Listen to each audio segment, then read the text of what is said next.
ماہ رمضان کی رزق والی خاص تسبیح، جس کے ہاتھ بھی اس تسبیح کا راز لگ جاتا ہے، وہ عید سے پہلے پہلے دولت مند اور امیر ہو جاتا ہے۔ یہ تسبیح دولت کا سمندر ہے۔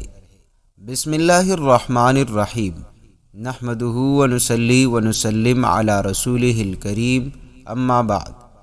محترم ناظرین، ہم امید کرتے ہیں کہ آپ تمام دوست خیریت سے ہوں گے، اور رب کریم سے دعا ہے کہ رب کریم آپ کے تمام تر مشکلات، پریشانی اور مصیبتوں کو دور فرما دے، اور جو احباب بے روزگار ہے، مالی تنگی کی وجہ سے پریشان ہے، رب کریم اس ماہ رمضان کی بابرکت سے اس کے تمام تر مالی پریشانیوں کو ختم فرما دے۔ محترم ناظرین، رمضان کے بابرکت مہینے میں نماز فجر کے بعد یا جب بھی آپ کو موقع ملے، ایک تسبیح کا راز ہے، جس کے ہاتھ بھی یہ راز لگ گیا، وہ ایک ہی دن میں کروڑوں کا مالک بن گیا۔ پیارے دوستو، ہمیں اللہ تعالیٰ کی ذات کا لاکھ لاکھ شکر کرنا چاہیے، جس نے ہمیں اپنی عبادت کرنے کی توفیق بخشی ہے۔ ناظرین، یہ وظیفہ کرنے سے میرا رب دنیا کی ہر چیز، جس چیز کی آپ کو طلب ہو، آپ کو ضرورت ہو، آپ کی خواہش ہو، وہ آپ کو عطا کر دے گا۔ آج کا وظیفہ غیبی طریقے سے دولت اور پیسوں کو لانے والا ہے۔ ناظرین، یہ تیز ترین وظیفہ ہے، مطلب یہاں وظیفہ پڑا اور وہاں کام بن گیا۔ پیارے دوستو، ماہ رمضان کے بابرکت مہینے میں آپ فجر کی نماز یا کسی بھی نماز کے بعد صرف ایک تسبیح پڑھنے کی دیر ہے، اللہ تعالیٰ آپ کو کروڑ پتی بنا دے گا۔ آپ جیسا خاندان میں امیر ترین شخص نہ ہوگا۔ محترم ناظرین، آج جو ایک خاص تسبیح کا عمل میں آپ دوستوں کو بتانے لگا ہوں، یہ تسبیح روزانہ آپ نے پڑھ لینی ہے۔ پیارے دوستو، یہ تسبیح پورے سال کا رزق لے کر آپ کے گھر آئے گی۔ پورا سال گھر میں دولت کی بارش اللہ تعالیٰ کے فضل و کرم سے ہوتی رہے گی۔ یہ تسبیح انتہائی طاقت والی ہے اور آزمودہ ہے۔ جس کے ہاتھ میں یہ تسبیح کا راز لگ جاتا ہے، وہ خاندان کا امیر ترین شخص بن جاتا ہے۔ پیارے دوستو، یہ وظیفہ آپ معمولی نہ سمجھے۔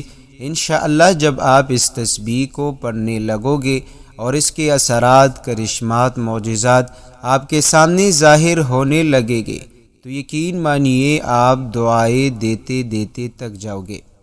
تو میں اپنے تمام بہن اور بھائیوں سے گزارش کرتا ہوں کہ آج کا یہ وظیفہ جو ہم آپ کے لیے لے کر آئے ہیں، کسی صورت میں اسے اگنور اور نظر انداز مت کرنا۔ یہ ایسا عمل ہے کہ اس عمل سے آپ کی مشکلات فوری طور پر ختم ہو جائے گی، اور دنیا میں اللہ تعالیٰ کے فضل و کرم سے آپ کو خاص مقام اور کامیابی نصیب ہوگی۔ پیارے دوستو، بہت سے میرے بھائی بہن ایسے ہیں جو قرضوں میں دنس چکے ہیں، قرض کے پہاڑ اس پر گر چکے ہیں، لیکن بہت کوشش کی، لیکن ان کے قرض ختم نہیں ہو پا رہے، اور قرض کی وجہ سے روزانہ پریشانیاں بڑھتی جا رہی ہے۔ کاروبار ہے تو اس کے حوالے سے تنگی کا سامنا ہے، کیونکہ کاروبار ہو اور نفع نہ ہو تو یہ ایک الگ پریشانی بن جاتی ہے۔ تو مطلب یہ ہے کہ کاروبار میں نفع نہیں ہو رہا، روزانہ کے حساب سے کاروبار نیچے اور گھٹا جا رہا ہے۔ تو میں ان تمام تر ناظرین کو کہتا ہوں کہ ماہ رمضان کی بابرکت گھڑیوں میں روزانہ یہ ایک تسبیح پڑھ لیا کرے۔ انشاءاللہ قرض کے ادائیگی کے اسباب پیدا ہو جائیں گے۔ ہر مقصد جس میں کسی کا نقصان نہ ہو، اللہ تعالیٰ کے فضل و کرم سے اسی مقدس مہینے میں آپ اپنے مقصد کو کامیاب ہوتا دیکھو گے۔ پیارے دوستو، انسان پر جو مصیبت آتی ہے، چاہے بیماری ہو یا غربت ہو، کاروباری پریشانی ہو، خاندانی لڑائی جھگڑے، بے اتفاقی ہو، ہر قسم کی مصیبت اس کے اپنے ہی گناہوں کی وجہ سے آتی ہے، کیونکہ یہ رب کریم کا خود فرمان ہے، وَمَا أَصَابَكُم مِّن مُّصِيبَةٍ فَبِمَا كَسَبَتْ أَيْدِي النَّاسِ۔ تو پیارے دوستو، اس لیے جب بھی کوئی گناہ سرزد ہو جائے تو فوراً سچی توبہ کرتے ہوئے اللہ تعالیٰ سے ہمیں معافی مانگنی چاہیے، کیونکہ اللہ تعالیٰ توبہ کرنے والوں کو پسند کرتا ہے اور توبہ کرنے والے کی پریشانیوں اور مصیبتوں کا ازالہ کر کے اسے خوشحال بنا دیتا ہے۔ محترم ناظرین، انسان میں غلطیوں اور گناہوں کی جانب سے رغبت کا میلان موجود ہے۔ انسان میں موجود نفس اسے گناہوں میں مبتلا کرنے کی کوشش کرتا ہے، جس کو قرآن کریم میں نفس امارہ کہا جاتا ہے۔ پیارے دوستو، جس میں فطری طور پر انسان کسی گناہ یا غلط کام کرنے کا ارتکاب کرتا ہے تو یہ جان رہا ہوتا ہے کہ وہ غلط کام یا ظلم زیادتی کر رہا ہوتا ہے، وہ رسول اللہ صلی اللہ علیہ وسلم کے طریقے کی مخالفت کر رہا ہوتا ہے، اللہ تعالیٰ کے فرامین سے بغاوت کر کے اس کے قہر اور غضب کو دعوت دے رہا ہے۔ یوں وہ اپنی دنیا اور آخرت دونوں کو برباد کر دیتا ہے۔ لیکن اس کے ساتھ شیطان کے وار خواہشات کا غلبہ، گناہوں کی عارضی لذت، دنیا کی چکا چوندی، جھوٹی اور کوکلی عزت کا نشہ اس کو گناہ کے ارتکاب کی طرف لے جاتا ہے۔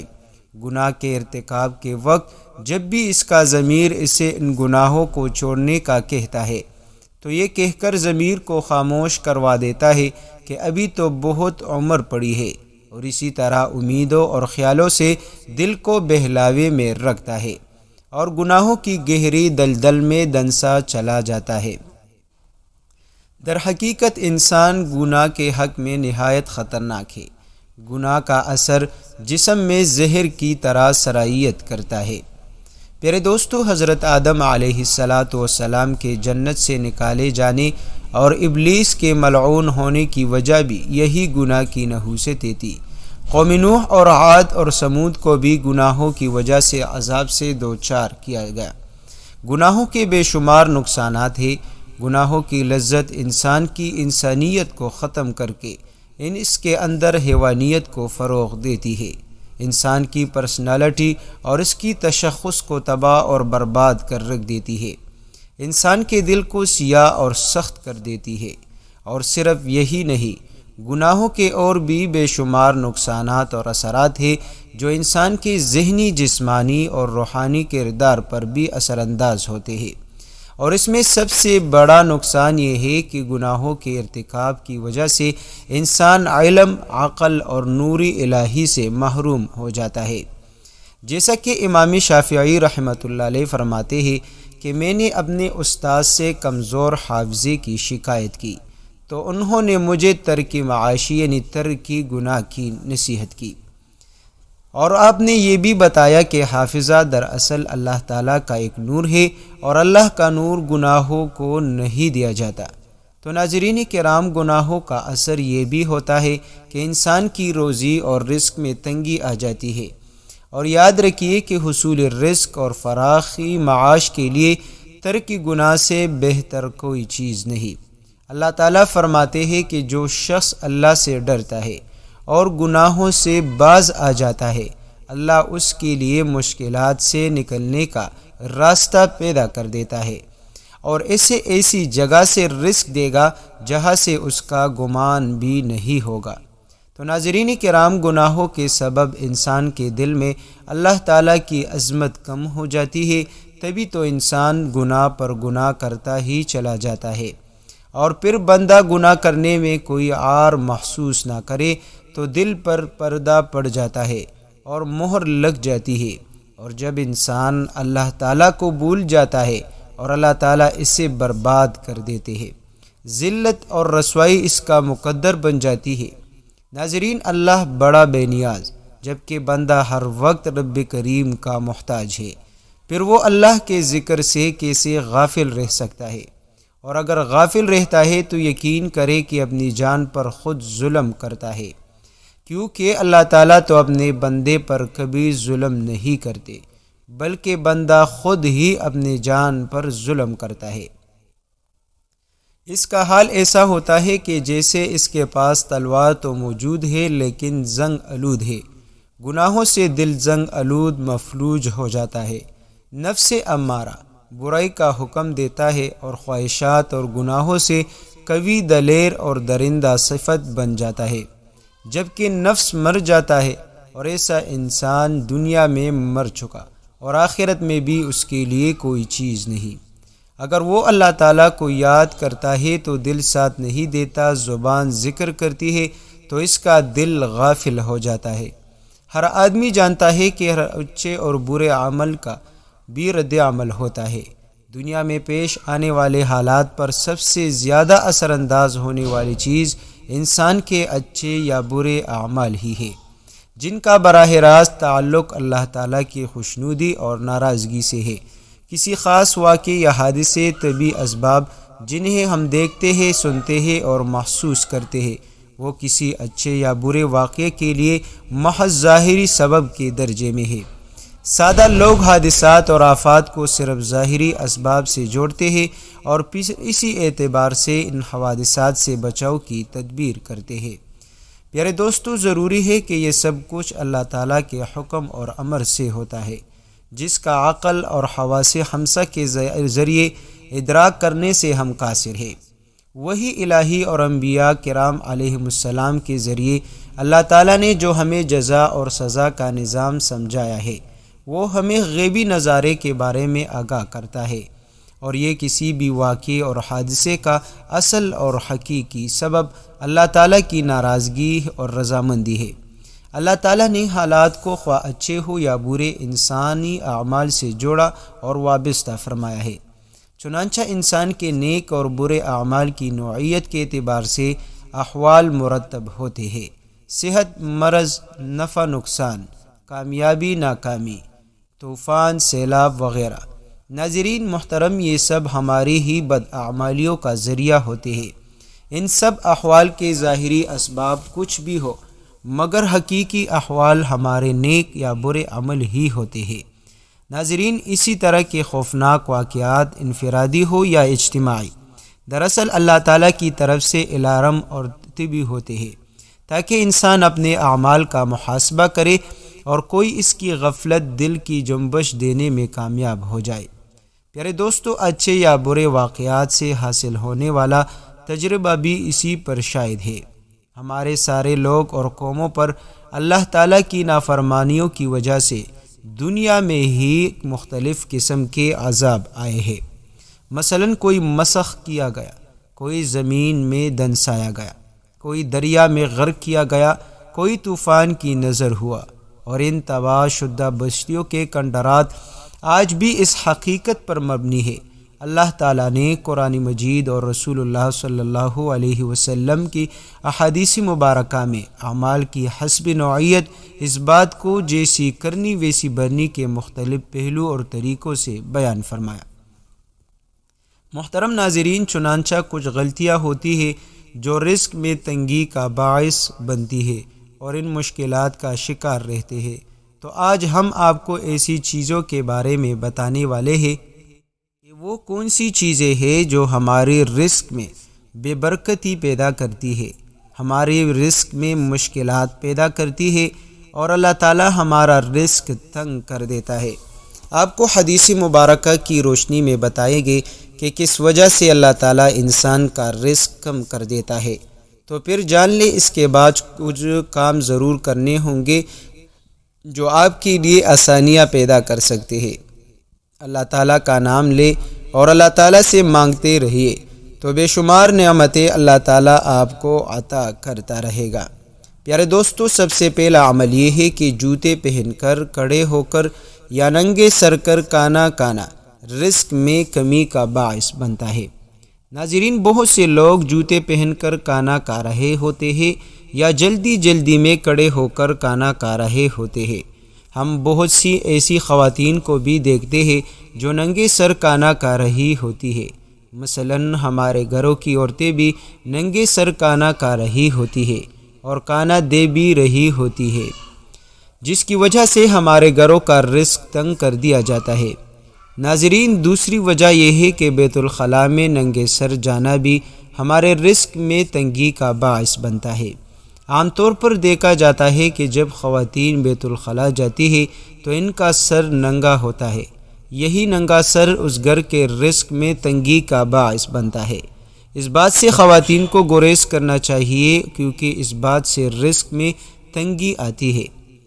پیارے دوستو، ایک زمانہ تھا جب مہمانوں کو رحمت سمجھا جاتا تھا، لیکن آج کے دور میں مہمانوں کو زحمت سمجھا جاتا ہے۔ یہ عادت، یہ سوچ، یہ خصلت بھی گھروں میں رزق کی تنگی کا سبب بن چکی ہے۔ تو ہمیں چاہیے کہ مہمان کو اللہ تعالیٰ کی رحمت اور سمجھے اور زحمت نہ سمجھے، کیونکہ مہمان گھر میں رحمت لے کر آتا ہے۔ بعض چیزیں شریعت میں ہیں تو اس میں چونکہ ایسے مراحل آتے ہیں کہ ہر شخص اس کا متحمل نہیں ہوتا۔ ناظرین کرام، یہ کچھ ایسی باتیں تھیں جو میں نے آپ سے عرض کی، آپ ان کو سمجھیے اور ان پر عمل کریں، اپنے گھر والوں کو بھی ان باتوں کی تلقین کریں۔ محترم ناظرین، اب آج کے ماہ رمضان کے بابرکت وظیفے کی بات کرتے ہیں۔ تو یہ جو وظیفہ ہے اسے انتہائی ادب اور انتہائی یقین سے آپ نے کر لینا ہے۔ رمضان المبارک کے دولت والے اس خاص وظیفے کو جو بھی شخص اس خاص طریقے پر پڑھ لیتا ہے، اللہ تعالیٰ اس کے لیے رزق کے بند دروازے کھول دیتا ہے۔ یہ ایک ایسی تسبیح کا راز ہے جو آج کی اس ویڈیو میں آپ کے ساتھ شیئر کرنے والا ہوں۔ پیارے دوستو، یہ راز بہت ہی کم لوگوں کو پتہ ہے، اور جن لوگوں کو پتہ ہے کامیابی ان کے قدم چومتی ہے اور پھر زندگی کی ان بلندیوں پر پہنچ جاتے ہیں جس کا انہوں نے خواب دیکھا ہوتا ہے۔ تو ناظرین، یہ بہت خاص راز ہے، یہ اتنی خاص اور مجرب تسبیح ہے کہ آپ کی تمام مشکلات کو ختم کر دے گی۔ آپ کے خالی ہاتھوں میں دولت کی اور پیسوں کی ریل پیل ہو جائے گی۔ جو پیسوں کی کمی کا شکار رہتے ہیں، اللہ تعالیٰ کے فضل و کرم سے ان کی وہ کمی ختم ہو جائے گی۔ ہر لحاظ سے میرا اللہ آپ کو مالا مال کر دے گا۔ ناظرین، کئی پیروں، فقیروں، اولیاء کرام نے اس تسبیح کے راز پر چلے کیے ہیں، اور اللہ کو راضی کرنے کے لیے یہ بہت ہی خاص تسبیح ہے۔ آئیے آپ وظیفے کی جانب چلتے ہیں۔ ہر طرح کی کمی آپ کی پوری ہو جائے گی، رزق اور دولت آپ کے پاس آنا شروع ہو جائے گا۔ آپ نے اس وظیفے کو روزانہ کرنا ہے۔ کسی دن کسی وجہ سے تسبیح چھوٹ جائے تو اگلے دن آپ ضرور پڑھ لیں۔ ناظرین، اب ہم جان لیتے ہیں کہ آپ نے کیا وظیفہ پڑھنا ہے اور کیسے پڑھنا ہے۔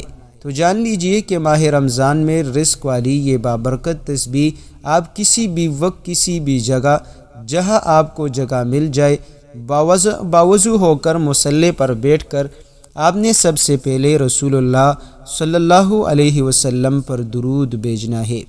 درود پاک آپ چاہے تو مختصر والا پڑھ لے یا کثیر درود پڑھ لے، لیکن یاد رکھیے کہ اگر آپ درود ابراہیمی پڑھتے ہیں تو یہ زیادہ فضیلت اور افضل ہے۔ درود پاک پڑھنے کے بعد آپ نے سب سے پہلے اپنے خاص مقصد کی نیت کرنی ہے، اور جب آپ نیت کر لے تو آپ نے فوری طور پر اعوذ باللہ من الشیطان الرجیم پڑھنی ہے۔ اس کے بعد آپ نے بسم اللہ الرحمن الرحیم پڑھ کر وظیفے کا آغاز کرنا ہے۔ سب سے پہلے جو وظیفہ پڑھنا ہے وہ وظیفہ ہے یا مسبب الاسباب۔ اس کا مطلب ہے اے اسباب پیدا کرنے والی ذات۔ اگر آپ بے روزگار ہیں تو روزگار کے لیے اسباب بن جائے گے۔ اگر آپ کا کاروبار بالکل ٹھپ ہو چکا ہے تو یا مسبب الاسباب پڑھنے سے آپ کا کاروبار انشاءاللہ ترقی اور عروج پر پہنچ جائے گی۔ یا آپ کا جو بھی مقصد ہے تو انشاءاللہ یا مسبب الاسباب کے اس وظیفے سے پورا ہو جائے گا۔ پیارے دوستو، یہ وظیفہ آپ نے دائیں ہاتھ کی انگلیوں پر یا تسبیح پر گن کر صرف 21 بار پڑھنا ہے۔